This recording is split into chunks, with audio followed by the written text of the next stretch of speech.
কয়লার মূল্য 20% বেড়ে যাওয়ায় গৃহকর্তা কয়লার ব্যবহারে এমনভাবে কমালেন যে কয়লার উপর খরচ পূর্ববৎ থাকলো। কয়লার ব্যবহার যে হারে কমলো তা হলো কত পার্সেন্ট? আগে যদি 100 কেজি কয়লার দাম ছিল 100 টাকা, এখন 100 কেজি কয়লার দাম হয়েছে 120 টাকা।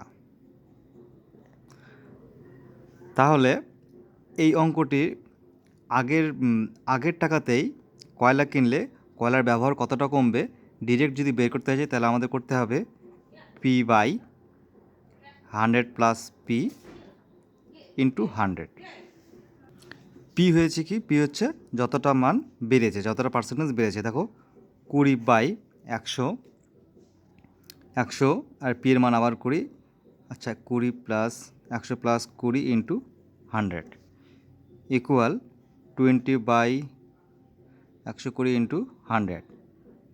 0 0 কাটা, 6 দুগুণা 12, 10 দুগুণা 20, 3 দুগুণা 6, 5 দুগুণা 10। তাহলে দাঁড়ালো এখানে আমাদের 50/3। তার মানে এটাকে যদি 50/3 যদি ভাঙি আমরা, উত্তরে আসবে 16 সমস্ত 2/3%। Answer option B.